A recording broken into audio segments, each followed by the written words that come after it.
my name is Kat.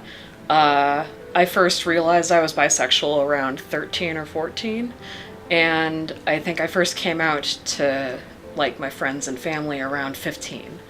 So I was a sophomore in high school, and I was very vocal about it to my friends, not to my family at first, but I was lucky enough to have a lot of friends who were also LGBTQ, and we quickly formed our own like support group within the school. We had a GSA at school, but it wasn't super inclusive. It was all very sexualized and included a lot of, mostly gay people. And for a while, I was the only bi person attending the meetings regularly. So I kind of just created my own support group with my bi friends. Our library had a button maker, and so I went and made my own buttons with things like, let's get one thing straight, I'm not, and so I'm bi, so what? And when I came home, my mom saw them and immediately made me take them off my backpack and throw them away. When I first came out to my parents, it didn't go well. They were going to church at the time, and it wasn't the best church.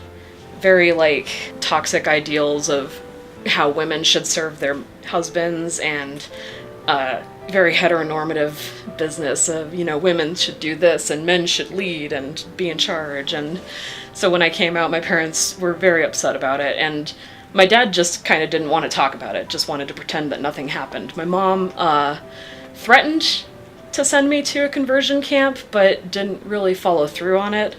I could tell it was an empty threat, but at the same time, it was enough to scare me into not talking to them about it anymore. So for a long time, I only talked about my bisexuality with my friends. And over time, my parents realized that the church we were going to was toxic. And, they left the church. They gradually began to realize that different people weren't necessarily bad people. And it got easier to talk to them about things like gay rights and stuff. I think around the time I was 24 or 25, I was having a conversation with my mom, and I said, listen, I'm still bisexual, right?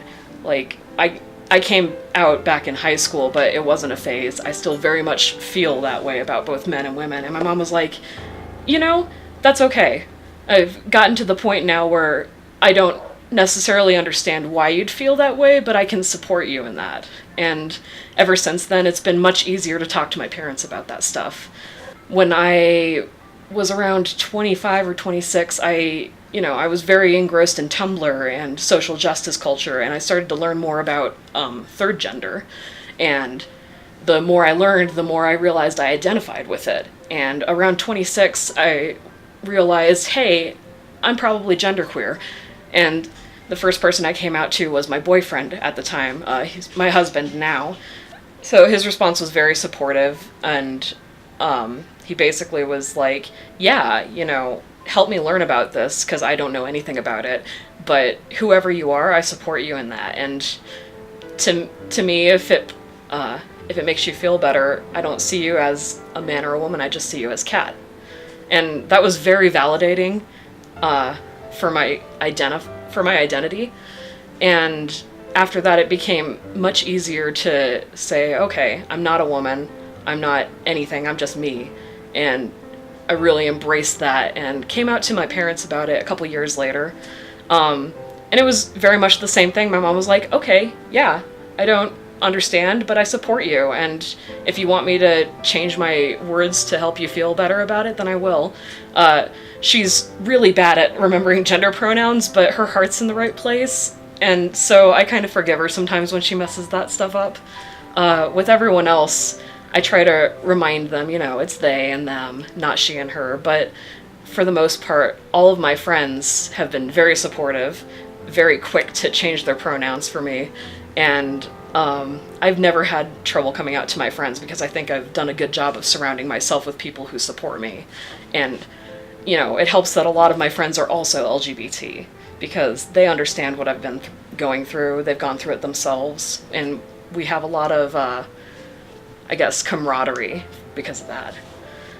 Around the time that I was figuring out my gender identity, I was also struggling a lot with my sex drive, and it wasn't at the level that everyone else's was, and I didn't understand why, because I really enjoyed having sex and, wanted to do that more, but I couldn't. And I realized that I might also be asexual, or at least on the spectrum, since I do still have a sex drive occasionally and do still enjoy having it. I identify as gray ace, and I have one other friend who identifies as gray ace, so we talked about that, and it was very validating just to hear her experience and her acceptance of herself, because talking to her made me feel like I could understand myself a little better. That one was a little harder to get through just because it was very cognitive dissonance, like, to have this thing that I really enjoy taken away from me.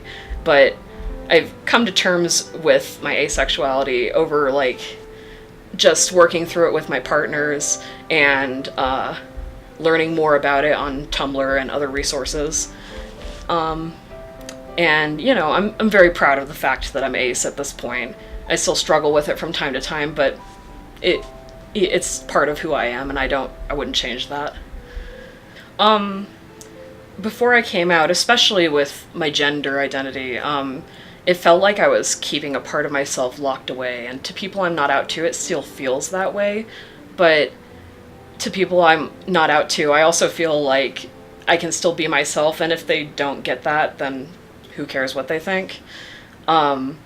I feel a lot more free now that I'm out to people. Like, again, that I can just be myself and not have people worry about it. And there have been very few people who have a problem with my gender identity, so I don't know why I was worried about it in the first place. But I guess I would say that it's been very positive coming out.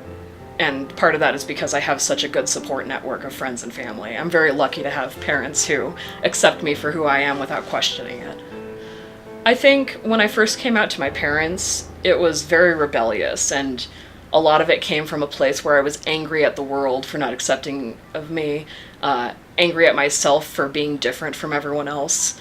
And so I was very angry when I first came out. I think I might have called my parents fascists at one point, and if I could have done it again, I probably would have tried to be a lot calmer with it, tried to speak my way through it rather than shout. But it's hard to think of all that when you're a teenager, especially right around 15, 16. There's a lot of hormones and stuff going on. And if I had advice for people who are going to come out or thinking about it, do it when you feel safe. If you don't feel safe, it's okay to not come out right away. And I know, especially for younger people who have parents that might not approve, that can be a really scary thing. And it can be really hard to stay in the closet for that long. But if you're at all worried that your parents aren't going to accept you, then, take your time, think about it some more before you make the plunge into coming out. And then when you do come out, make sure you have as much information on hand as you can, maybe have some pamphlets. If you have a local, LGBT resource center, they oftentimes have a lot of pamphlets, like what to do when your family member is LGBT and stuff like that. I had a couple of those when I first came out to my parents, and I think it helped a little bit, because even after all the shouting and fighting, I think they went and looked through them and maybe learned a little bit more than they had known before. Tumblr is really great for resources too. I would be careful because there are a lot of differing viewpoints on Tumblr, and it's very easy to find misinformation. But a lot of LGBT resources, you can find some really great blogs with a lot of information and their FAQs and stuff. So if your family has questions, those are sometimes a really good place to look.